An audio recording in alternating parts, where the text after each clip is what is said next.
أعوذ بالله من الشيطان الرجيم بسم الله الرحمن الرحيم قال رب اشرح لي صدري ويسر لي أمري واحلل عقدة من لساني يفقه قولي صدق الله العظيم. Hello and welcome to this very special live stream. I'm Kashif Shahzada, your host. I'm joining you from Karachi, Pakistan. And I have a very distinguished guest from the United States of America. I'm joined today by Dr. Aisha Musa. Dr. Aisha Musa is an academic. She has done a lot of research on Islamic studies, and she's also a teacher. Specifically, let me just give you a bit of information on her background. Dr. Aisha Musa has a PhD from the University of Harvard, and she has been teaching Islamic studies and related disciplines at a number of universities. She has taught religion and Middle Eastern and Islamic studies at Colgate University in New York, and she has also taught in a number of other institutions. Her research and teaching interests extend from the early classical period to the present, and they include Hadith and Sunnah, translation of classical Arabic texts, Quranic interpretation, women's issues, Islamic law, and modern-day reformist and neo-traditionalist movements. Aisha Musa is the author of a number of books and articles, prime among them being her book, Hadith as Scripture, Discussions on the Authority of Prophetic Traditions in Islam, published by Palgrave in 2008. And she has done a lot of research, and she's contributed a lot in the discipline of Islamic studies. So, Aisha Musa, over to you. Could you please elaborate on, what led you to Islamic studies and Islamic scholarship? What motivated you? What was the principal catalyst towards this endeavor that you have undertaken? Assalamu alaikum. Thank you for having me. What motivated me, what's always motivated me is a personal search for truth. I did not grow up Muslim. I converted in 1979.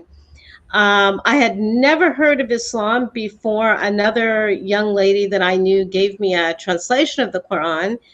And the Quran said the original was in Arabic, and the university in the city where I lived taught Arabic. So one of the first things I did was study Arabic. And I think that, God just created me as an intellectual, a researcher, a student,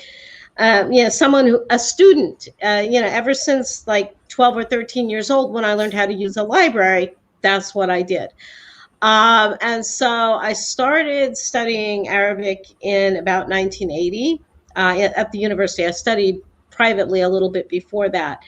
And then it just grew from there, and God just gave me more and more opportunities to study.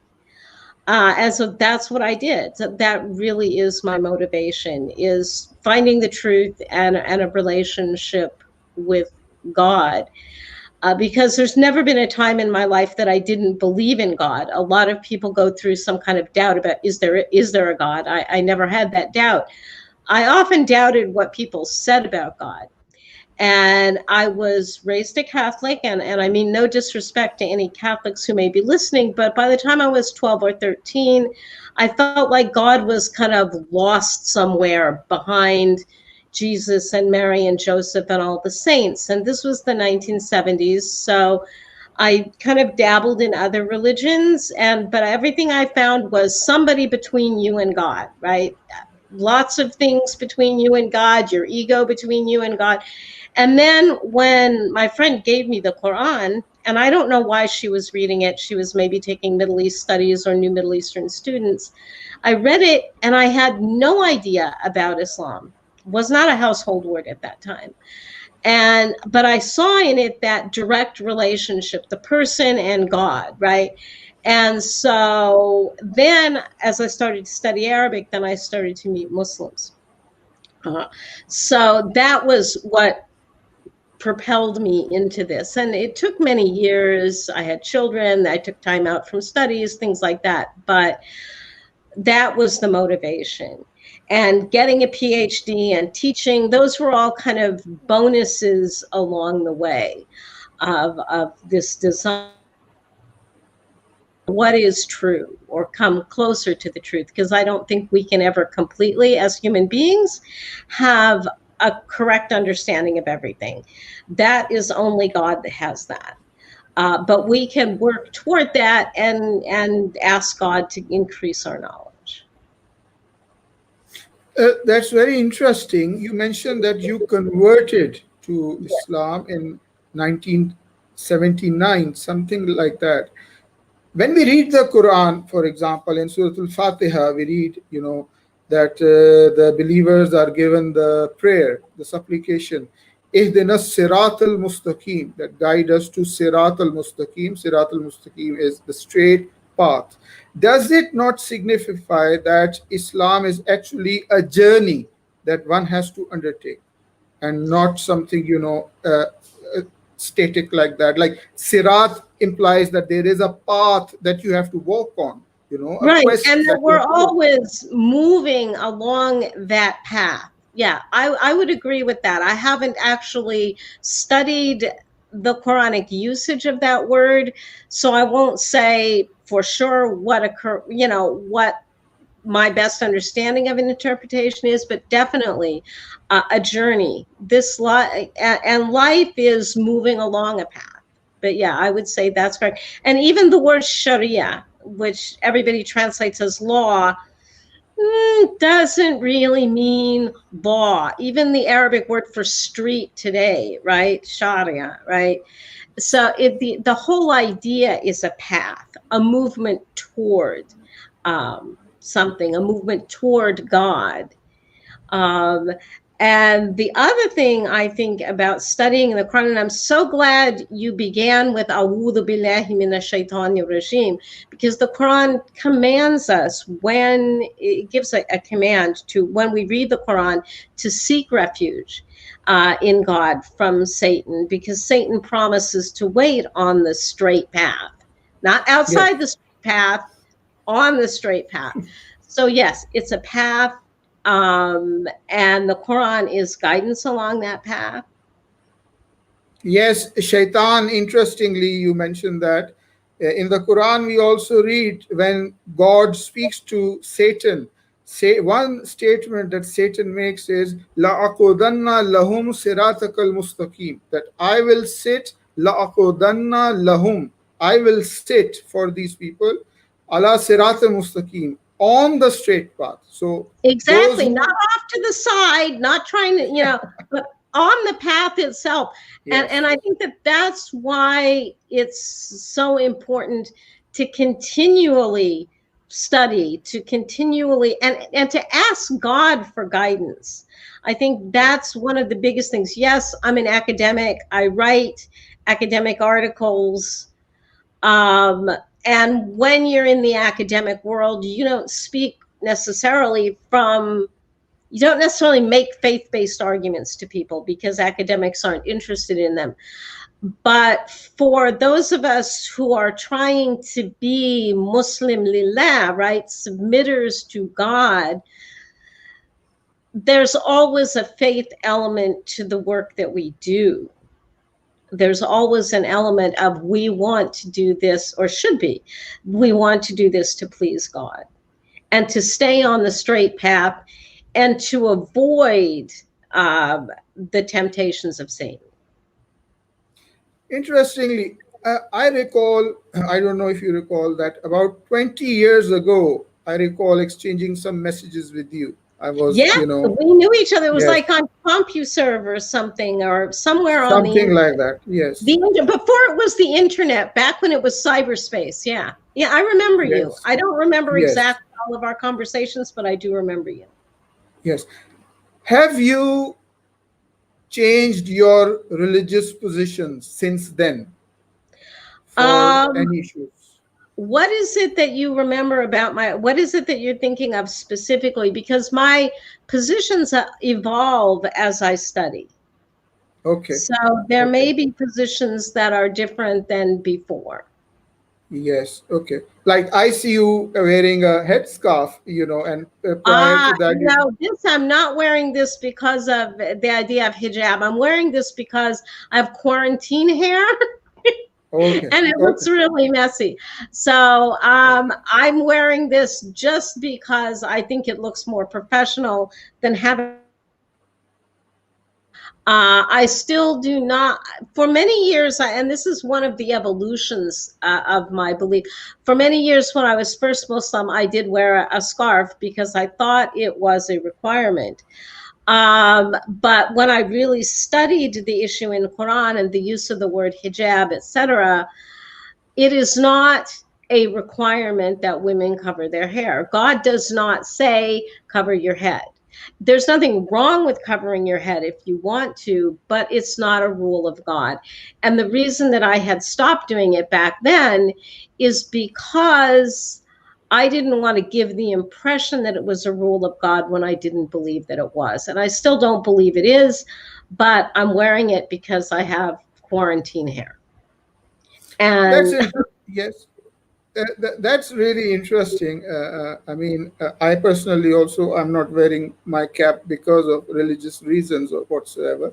But but when we read that particular verse 24:32 in Surah An-Nur, it says, "Kullil mu'minati," say to the believing women, "Yaghuzna min absarihinna," to lower their gaze, "wa yahfazna furujahunna," and to uh, guard their chastity. Wala yubdina zinatahunna, they should not display their zina illa ma zahra minha, except what is apparent there. And then it says, وَلِيَضْرِبْنَا بِخُمُرِهِنَّ عَلَى جُيُوبِهِنَّ, that they should, now that particular phrase, that I'm going, وَلِيَضْرِبْنَا بِخُمُرِهِنَّ, how do you interpret the word khumur? khumar is the plural of khimar. And khimar, the basic meaning of khimar is kullu ma khamara shay'an, right? Anything which covers something. And so, and that ayah says the joyub, right? The bosom, the chest.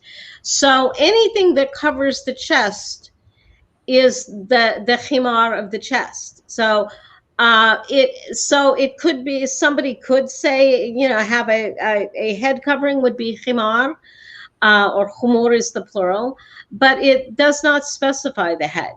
And so that's one of the things I discovered when I started studying this.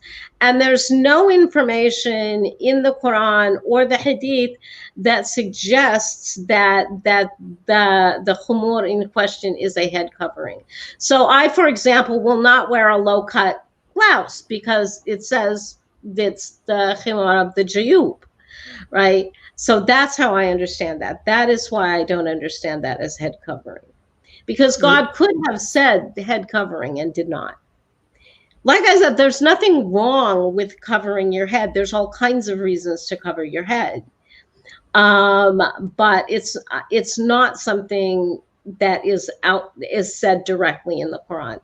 And that's kind of that is an example of my approach to the Quran. When I approach the Quran, I try to understand the meaning of the words based on the semantic field of the Arabic root and how God is using it, because God is very precise in the Quran.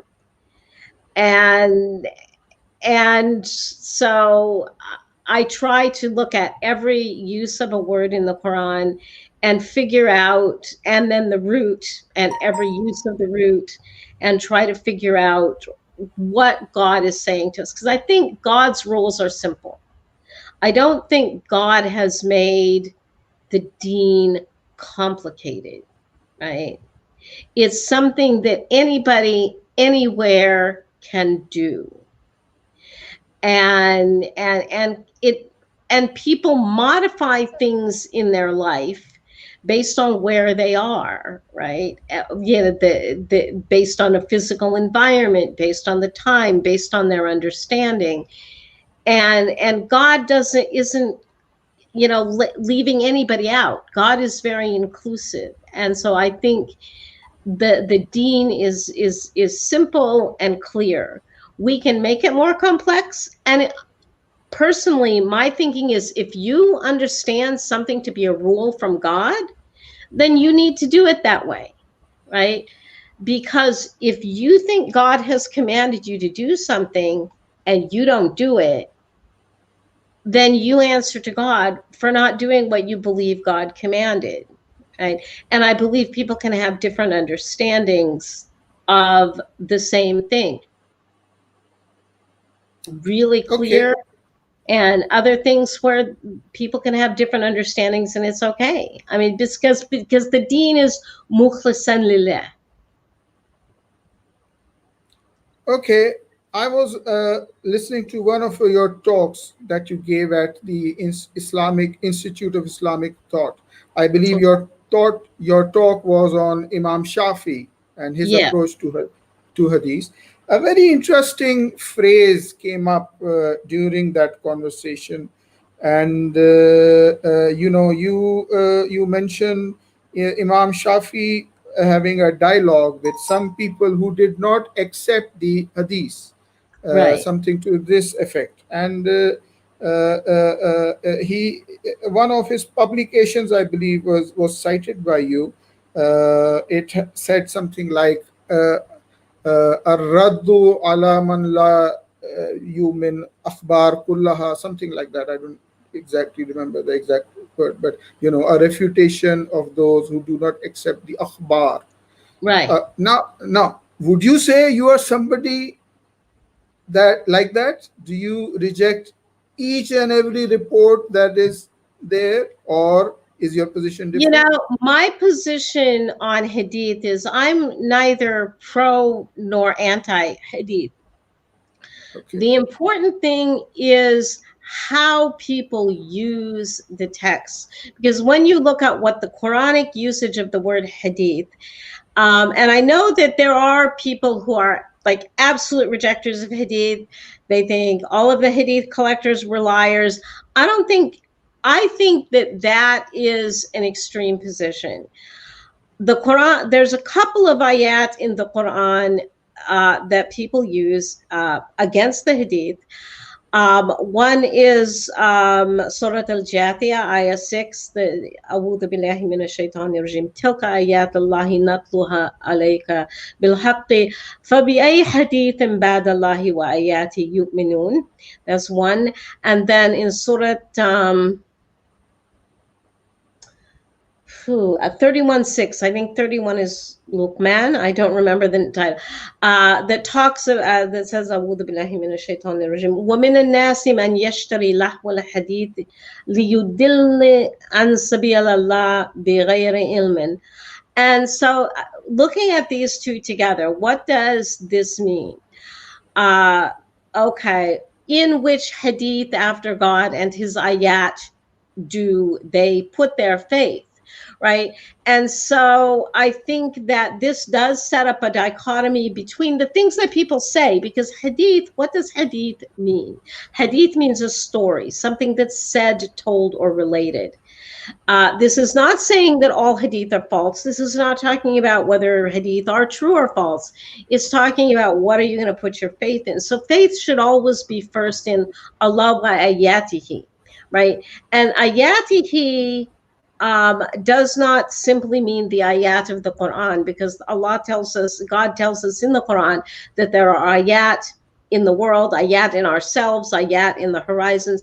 So the signs of God are in the book and in God's creation. And those are the primary thing. And so, and other people's stories are not ayat Allah.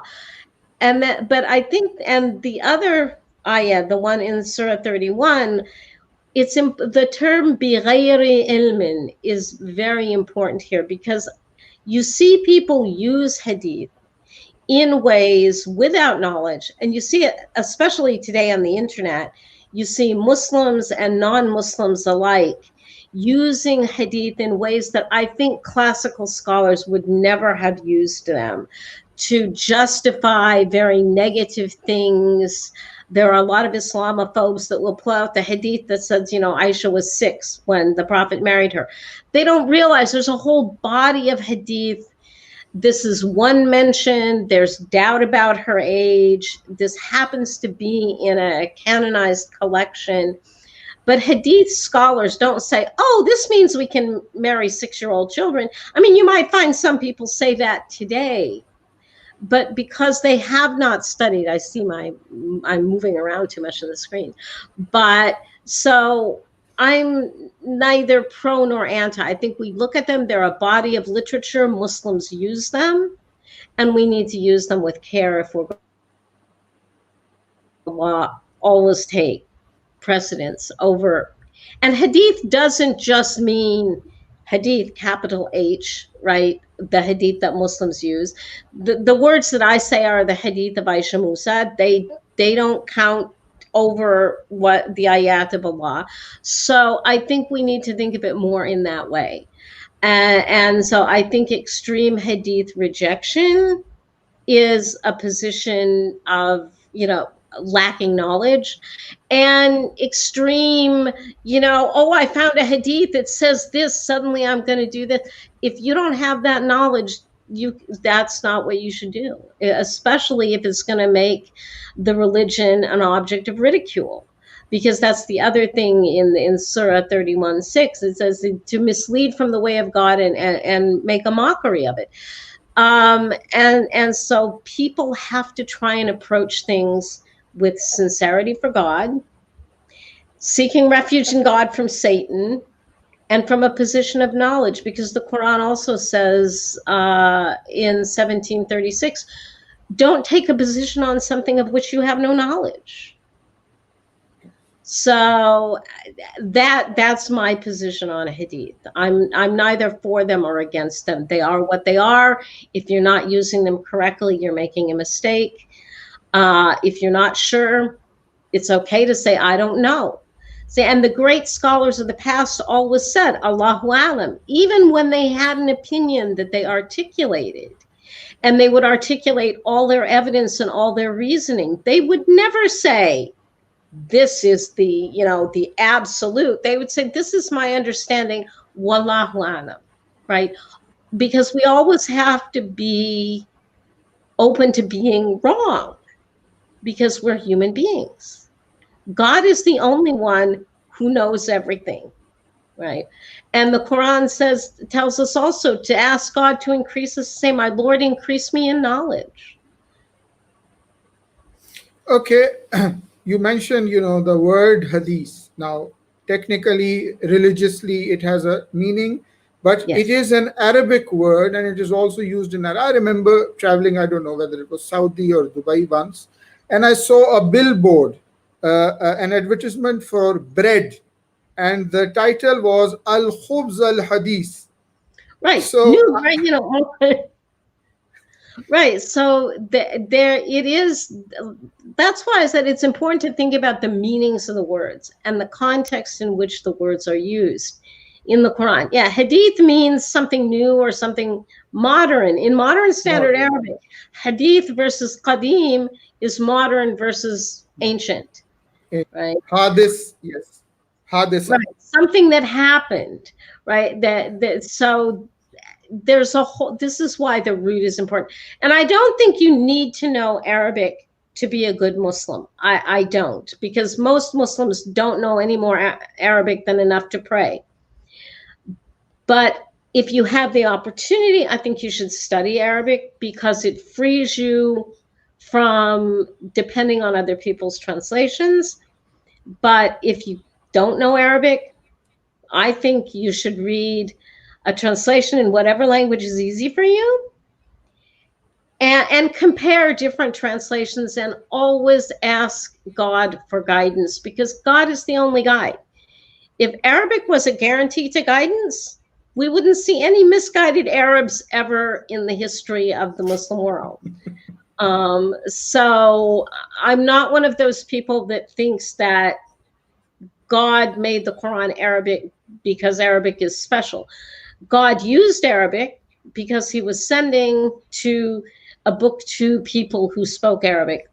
There may be something special about Semitic languages because God sent the Torah in Hebrew, the Injil, Jesus would have spoken Arabic. I mean, not Arabic, Aramaic, and the Quran in Arabic, and they're all Semitic languages. But Allahu Alam, why God sent his books in Semitic languages. God knows why that is. There may be something special about the languages, but I think that you can communicate with God in any language because languages, the Quran tells us the differences in our language are among the ayat of Allah, the signs of God. Yes. Surah Rum, yes. Yeah. Yeah, so I was once listening to a lecture by a very famous scholar who's passed away. I wonder, I'm sure you know of him, Sheikh Nasiruddin Albani, who was an Yes. Albanian. And he had done a lot of research on these traditions. He mentioned in that lecture, and I'm quoting him, that there are ahadith which have matan, which have a text, and they have isnad, which is a chain. And when there is a hadith which has a very sound isnad, a very sound chain of narrators, that in itself is not sufficient. We have to see whether the hadith contradicts or complements the Quran. And he gave a specific example. He said that there is a hadith in which it is said that the Prophet, peace be upon him, went for Hajj or Umrah. He was in Ihram, and in that state he had sexual relations with his wives or wife. He said that this hadith has a very strong isnad, but it violates a rule of the Quran, which is that when you are in ihram, you should not have sexual relations. Therefore, this is not correct. Would you agree to that approach, that if the hadith violates the Quran, then the Quran should be given preference and that report would be considered inauthentic? What is your view? Absolutely. I think the Quran always takes precedence. And I will not accuse hadith collectors of dishonesty. I think they were doing, to give them the benefit of the doubt, that they were doing the best that they could. And sometimes I think hadith collectors were more interested in including everything that they had heard that people were saying, rather than going through with the kind of criteria that people like Sheikh Albani articulate about the actual matan. I'm not saying they didn't do matan criticism in the early period. I think they did, but I think that evolved over time. But I would definitely agree that when content contradicts the Quran is the protected word of God. And God says, he revealed the reminder and he is guarding it, right? So the Quran is guarded. The hadith is not. And I think that is why hadith scholarship developed in the way that it did. Muslims were aware that a lot of hadith were being fabricated at the time. We have whole volumes of fabricated hadith. People knew very well that people were making up stories and maybe putting isnads on them. I mean, scholars 1,000 years ago knew this was going on. And so they were working to figure out ways that they thought were appropriate to address that problem. One of the things that really struck me when I was working with Al-Khatib al-Baghdadi's History of Baghdad,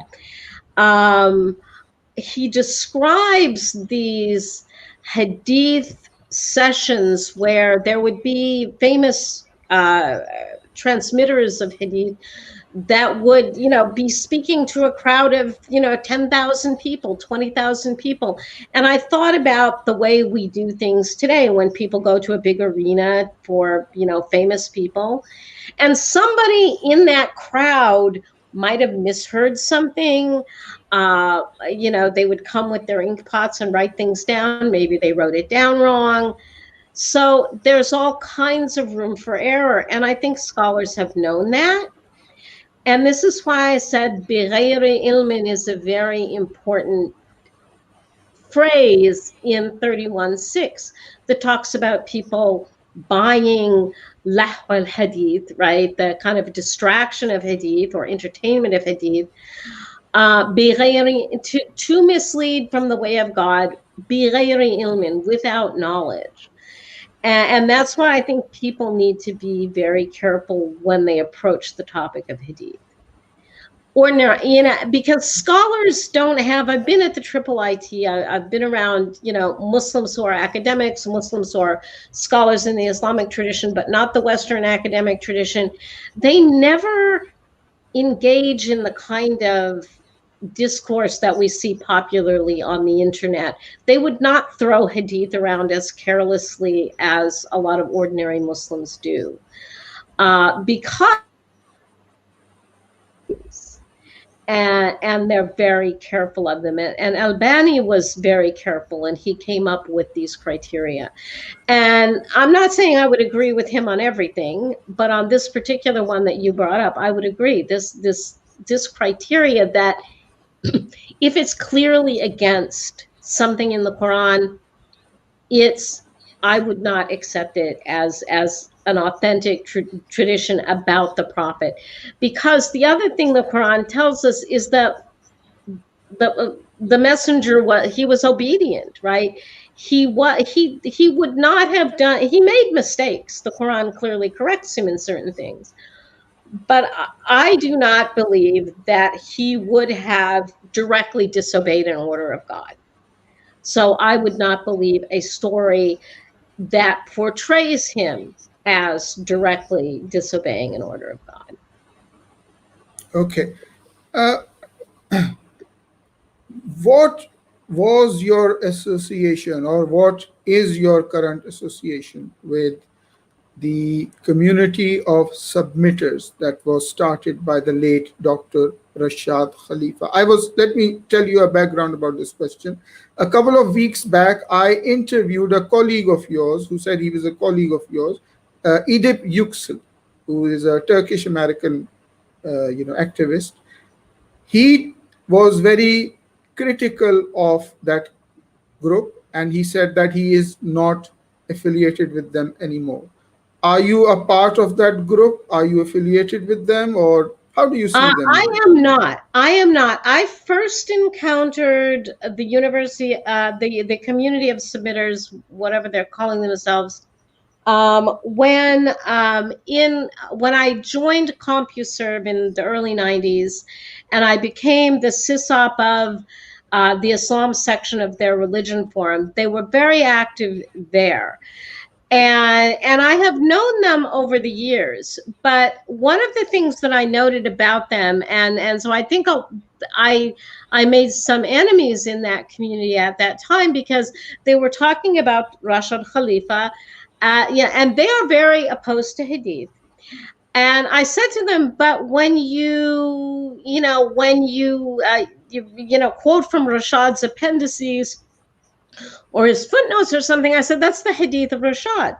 If you believe Rashad is a messenger, then the hadith, anything that applies to the hadith of the messenger applies to the hadith of Rashad. And I still think that today. So I do think that the people, I don't know them today. I haven't been in touch with them in years.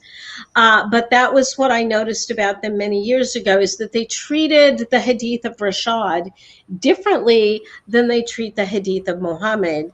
And I consider, like I said, I don't take hadith just to mean hadith, capital H, what traditional Muslims have in Bukhari or Muslim or the Shi'is in their collections. Anything that Rashad, writes in his appendices or in his footnotes if you believe he's a messenger, those are the Hadith of Rashad. So anything that you say applies to Hadith applies to those as well. Okay. And I know Yeah, that thank may make some people angry, but Okay. it's just for Uh, consistency of message, right? okay. Now, the Muslim world today is undergoing drastic change, especially our population. We have a very young population that is coming here in Pakistan. The vast majority of people are below the age of 30. We have a very young population. There is a lot of interest on religion. The internet has opened up, lot of religious narratives, and they're coming into Pakistan and, from all over the world, and people are talking about that. There is also, I've noticed, that some scholars who have an approach to keep the Quran as a supreme document and not, be very hadith centric, so as to say, are also now mainstream. Like, I wonder if you know of Dr. Ali Mansoor Kayali. Dr. Ali Mansoor Kayali, who is a newsmaker in the Middle East. His approach is that he preaches only the Quran, and he has his positions on, like, for example, the headscarf is exactly the same as yours. And he was nominated as the Islamic Personality of the Year by the UAE government. And he appears on the Middle Eastern TV channels. He has a YouTube channel as well.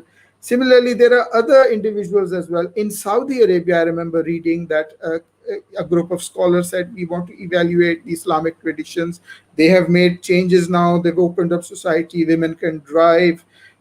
In Pakistan, we have the courts passed that apostasy is not a cognizable offense. It is against the Quran. Rajam, the punishment for stoning, is against the Quran. Pakistan courts have ruled that. In Turkey, there is also a movement for reform. How do you see all of that? Do you see some sort of a positive change coming in Islamic societies, or is it just, politically motivated? Well, I think that there are positive changes. I think we've seen Islam have a lot of positive and negative uh, things happening with young people who are very dissatisfied. So on the one hand, on the extreme negative, you get people like ISIS who are incredibly bloodthirsty and really seem to have very little knowledge, right? They will take their Arabic isn't really good, so they will take snippets of translated things from Ibn Taymiyyah or somebody without ever reading all of his work, and do horrible things. That's on the one hand. Then on the other hand, you have people who really want to, say, throw out everything, and just go with a secular, or a non-religious way of being. And I think the middle ground, the wusta, is where people need to go. And I will say this about the whole phrase of Quran only. There is no such thing. We always filter what we read through our own understanding. I mean, people who are rejecting, the Hadith are replacing it with their own understanding. Okay. So, and there's nothing wrong with the fact that we're human beings who filter things. That's how we're created. So I don't think Quran only is actually accurate. You have to think about it, but I don't think it needs to be, because if you look at 45:6, that says, Allah wa ayatihi, the ayat in the world, and that's what made Muslim scientists so great in the medieval period. They're studying the ayat of Allah in the world. So science, our intellect, these are all God-given things that we can use. And, stories of the past can be helpful and can be useful. I don't know that we should put faith in them over, I know that we should not. I'll say we should not put faith in them over Allah wa ayatihi. And I think that is the bottom line. The most important thing I think we can do is put God first, right? And I do think that governance on a national scale, because keep in mind the nation state didn't exist when the Quran was first revealed. The Quran doesn't envision a nation state the way we see them today. They didn't exist. Now nation states exist, right? And so we deal with what we have now because the Quran, in my view, is for all time. So what does it mean for deen to be mukhlisan lillah? In my view, and this is my view, Allahu alam, I will keep studying, but my current view is that mukhlisan lillah means not for the government, not for the clergy, not for any like institution to impose on people. I have no problem with a community saying this is how we want to implement how we understand the commands of God. This is the structure we have to set up, because Surah 5 verse 48 says, we have given each of you a shir'ah and a minhaj, a law and a way of doing things. And if God wanted, he could have made you one community, but he wishes to test you with what he's given you. So compete with one another in good things, right? So that, and I think that gets lost because people are competing to be right or have the right interpretation, a particular interpretation, instead of saying we want to compete in good things.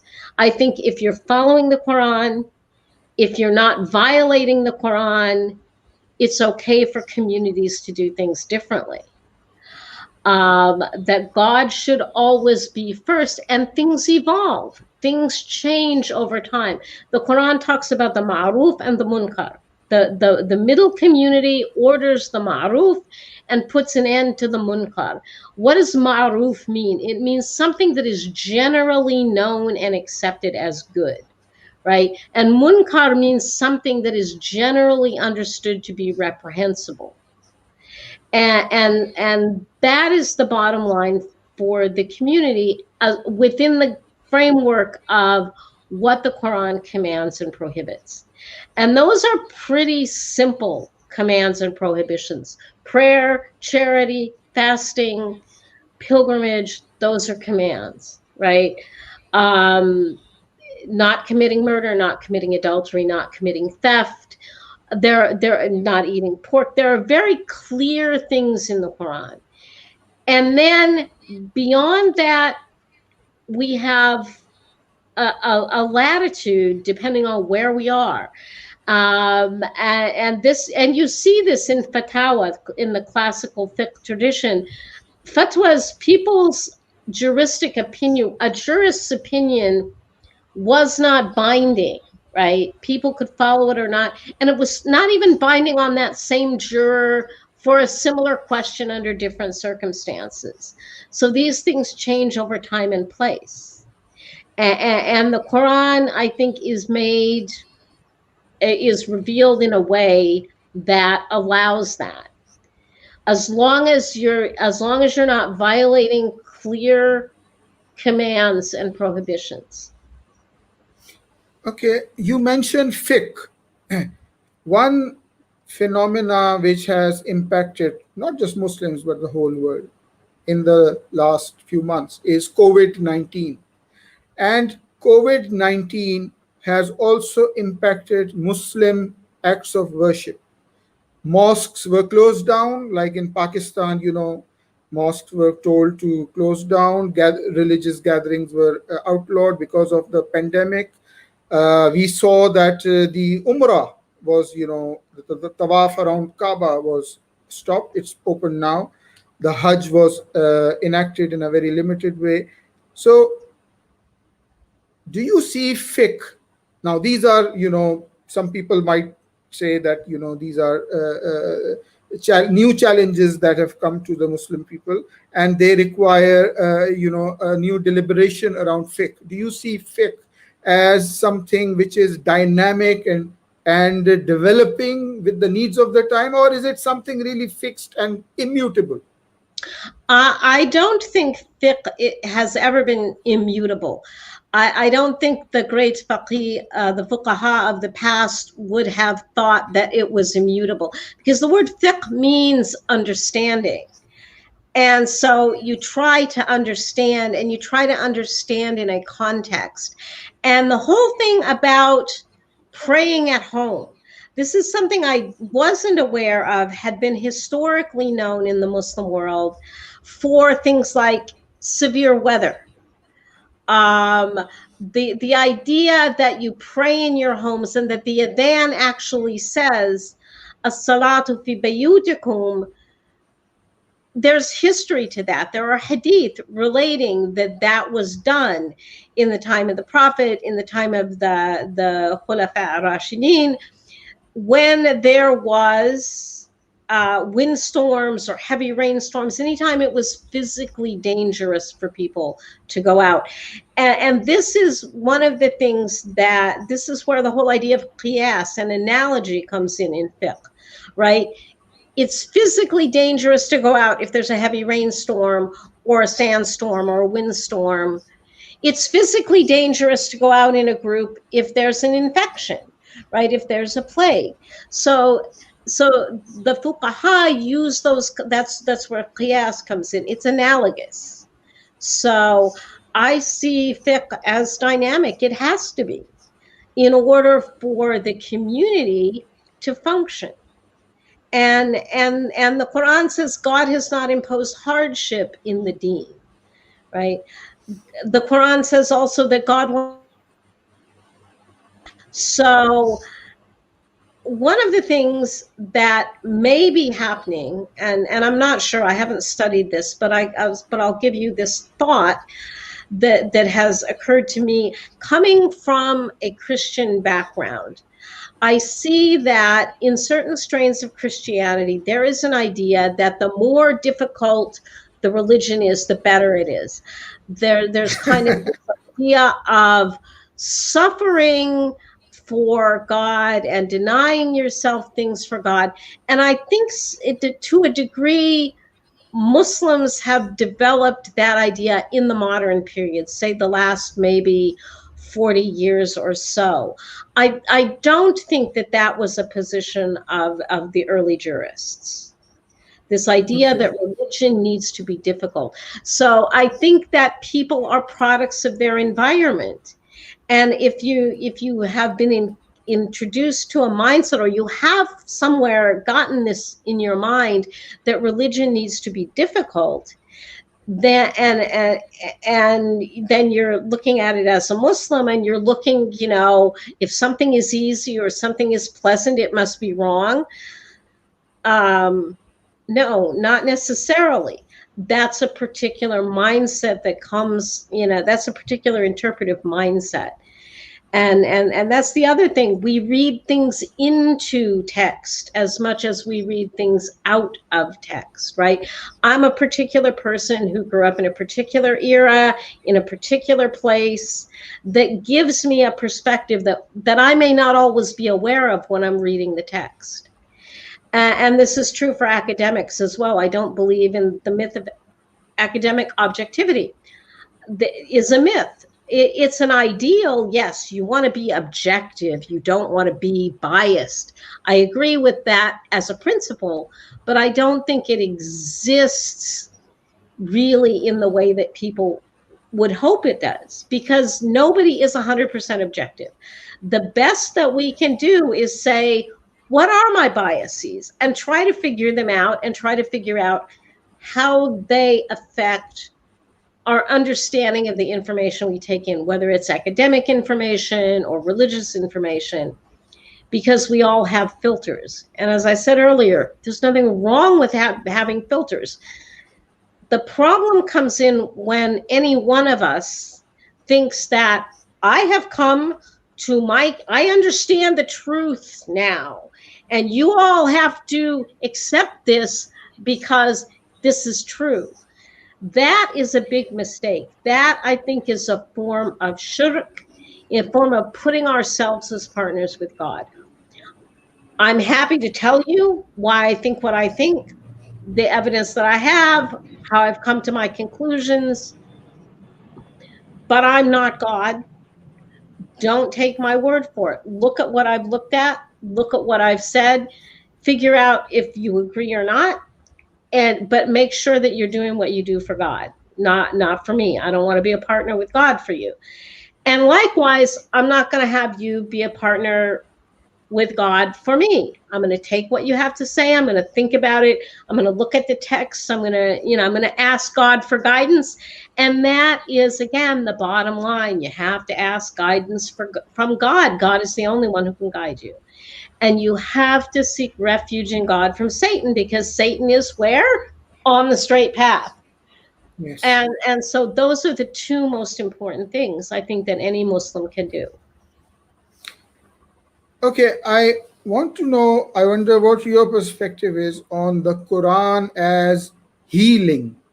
We read in the Quran, for example, in some verses that the Quran is shifa. In Surah Bani Israel, it is said, وَنُنَزِّلُ مِنَ الْقُرْآنِ مَا هُوَ شِفَاءٌ وَرَحْمَةٌ لِلْمُؤْمِنِينَ.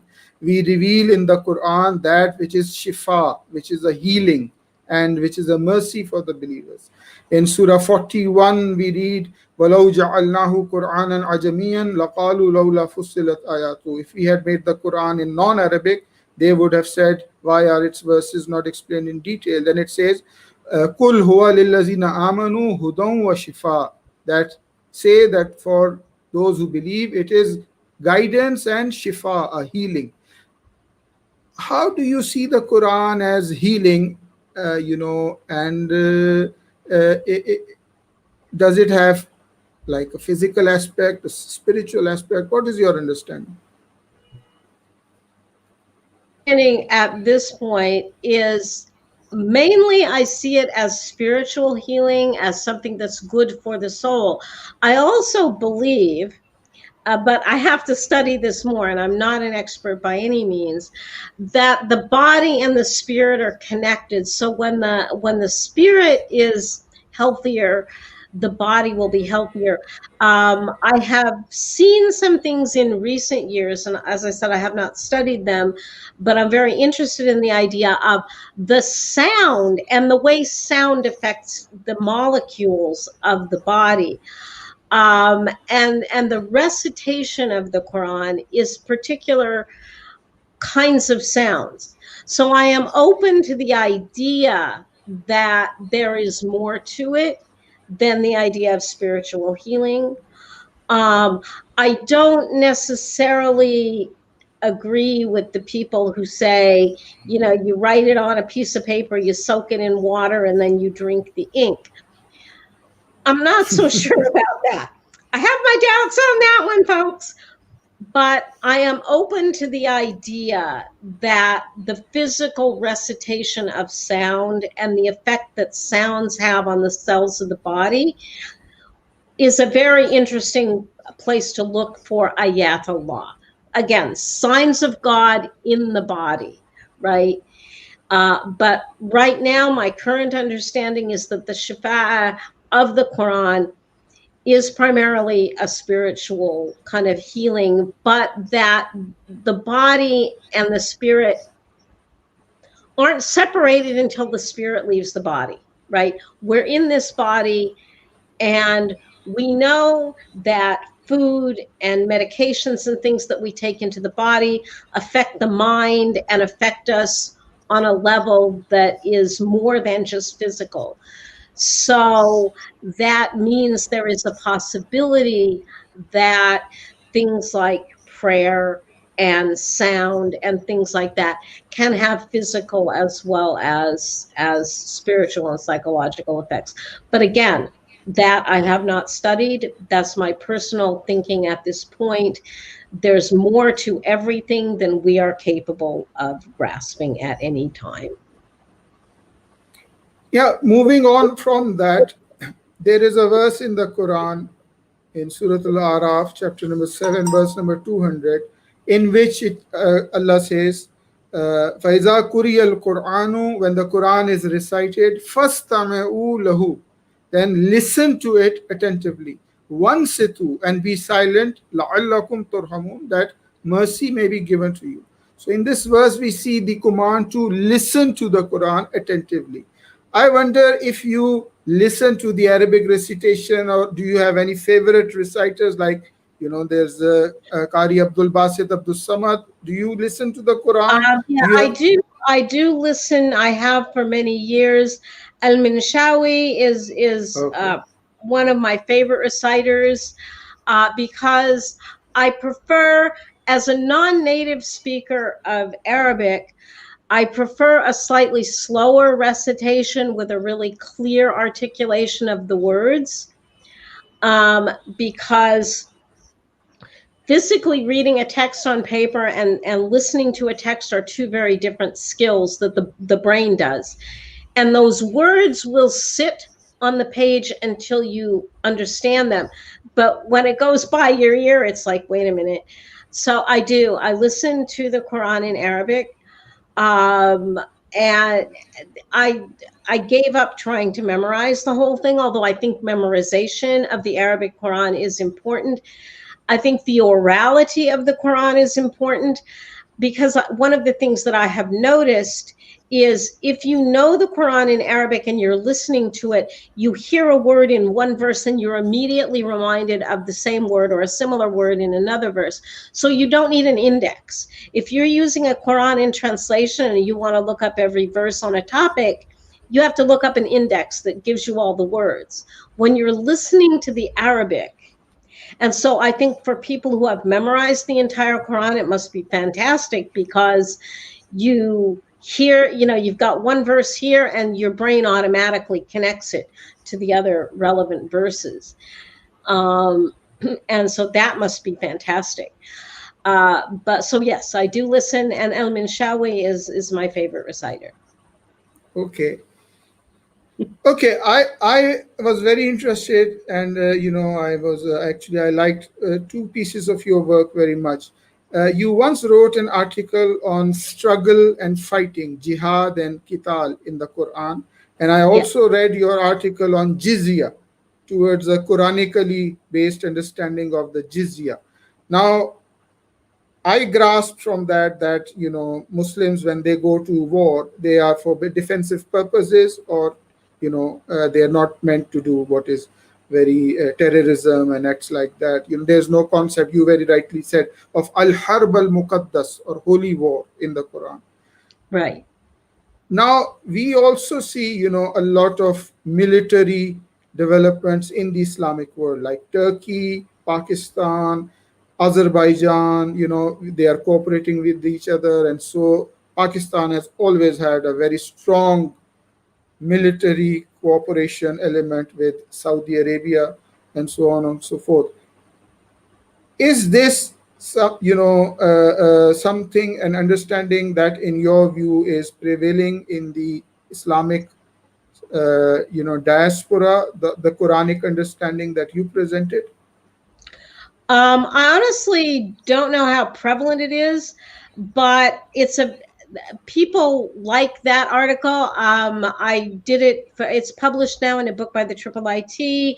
I gave it at a conference in Turkey for the 40th anniversary of the Organization of the Islamic Conference. So Muslims, in my experience, have responded very positively to that, whether they're in Muslim countries or non-Muslim countries. I think that people are very open to that view. And I hope that they are, because that's not unique to me.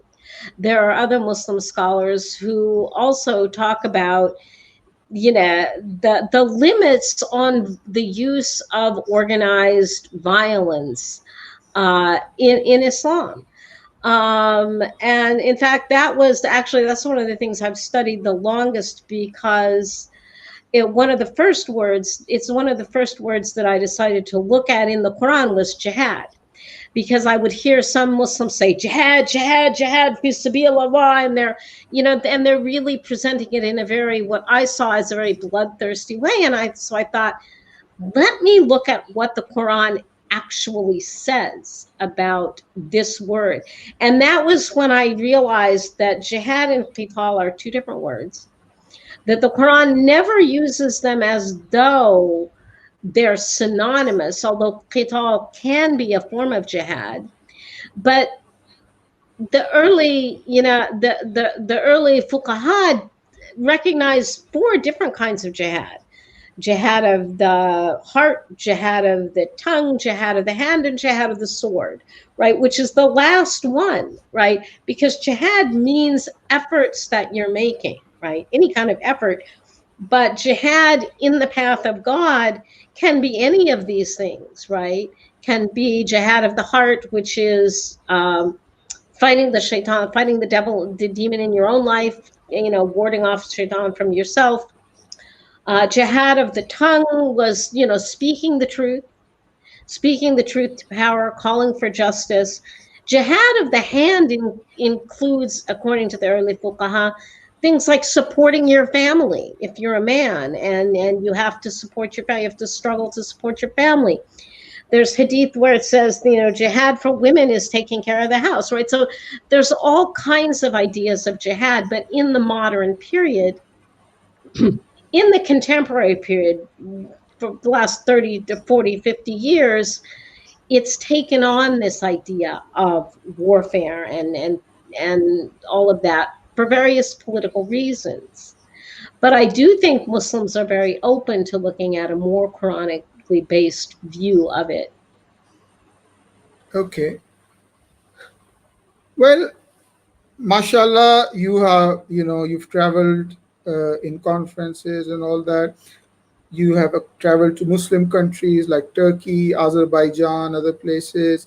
What about Pakistan? What is your perception on, in your view, what is the American perception of Pakistan? Have you had any interactions with Pakistani scholars, or have you ever visited? I have never visited Pakistan. I've never had the opportunity. I know a lot of Pakistanis in the United States, a lot of people from the subcontinent. There's a lot of people from the subcontinent that traveled everywhere.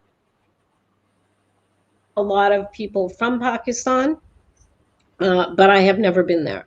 And there have been Pakistani scholars at various conferences that I've been at. So, I mean, just having never been there, I can't say what my impression of the country is. I know the Pakistani people that I've been friends with are lovely people. They're very, upset that they can't travel back home to see family because of COVID. Yeah, I have never been, so I can't say. Okay. Well, you're welcome. You're always welcome. The food is a bit spicy, but I'm sure you will like it. I love spicy food. I do. I love spicy food. I've eaten spicy food for many years. Not like my son-in-law who will eat Thai peppers straight, but I like spicy food. I'm very not typically American in that way. Americans often like very bland food, Okay. But no, I'm a spicy foodie. I love Pakistani food. Okay. Somebody, I remember, mentioned something like, now you don't have to answer this if you don't want to, that you personally knew Osama bin Laden. Is that correct? No. That is not correct. I had a former family member who may have known him, but I never knew him personally. No. Okay. Well, people are not a fan of him over here or in other states. I am not a fan of him either. I am not a fan of people who commit or endorse the kinds of violence that he did. I will say, I think modern warfare is immoral. This has been my position for a long time. I think weapons of mass destruction are immoral because in Surah 5, verse 32, God says, whoever takes a life except for murder or heinous crimes in the land, it's as though they killed all of humanity. And so whenever any country uses weapons that just indiscriminately kill people, that's like multiple times of killing all of humanity every time every time a person who has not committed murder or heinous crimes is killed. And people will say to me, well, Aisha, what do you want us to do? Go back to fighting with swords? I said, absolutely, because at least then you know the person that you're killing is trying to kill you. And that's what I don't understand about people's like willingness to risk other people's lives. Because I actually sat down once, I don't remember what the calculation was, but I was thinking about killing all of humanity. Okay, there's like 6 or 7 billion people on the earth currently, right? And how much blood is there in one body? If you kill a person who doesn't deserve to be killed, you think about how much blood that is going to be on your hands on Day of Judgment, right? Yeah. That's going to be an ocean of blood for one person, right? And even if it's accidental, then God may forgive you, because God will forgive or punish according to his knowledge. Excuse me. But I think we need to take the idea of killing human beings much more seriously than we do. Whether we're Muslim, whether we're non-Muslim, the governments that are developing these weapons that, can kill, hundreds or thousands of people, way far away. Seriously, we need to think about that from a standpoint of what is the moral responsibility of, is it worth the risk? Now, I did have a very bright student, and I think he was Pakistani, actually, born in the United States, but I think from Pakistani parents, who asked me one day, the rest of that verse says, but whoever saves a life is like he saved all of humanity. And he asked me a question that I'm still thinking about. He said, if a drone strike kills a terrorist that would have killed like 1,000 people, did that drone strike save those lives? What about that? That I'm still thinking about, because there is the corollary of saving life. But I think we have to be very careful about taking life. Even if we're saying, well, we're going to take these lives,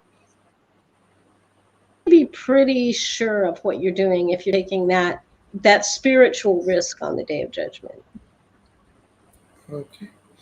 Well, we are almost an hour from now, and any final words? Topic, but I think about that a lot. People killing each other. It's so bad. I hope we have a peaceful world and peace prevails in the world. We pray for peace. Okay, Aisha Musa, it was very, very nice talking to you. It's lovely talking to you, and we actually would love to have you here in Pakistan to come over here and do some talks and interact with people and give your scholarly advice. Ladies and gentlemen, this was Aisha Musa, and we have a lot more of many things to talk about, but regrettably, time is, a commodity of a limited availability to us. So we'll have to end there. Thank you very much for listening. I would like to end this short discussion with a dua, a prayer.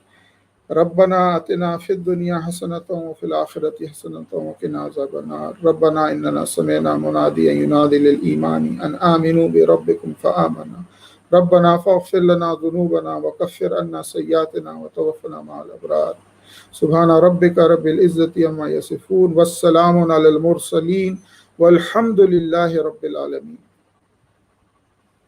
Alhamdulillah. Jazakallah khair. Assalamu alaikum. Wa alaikum assalam.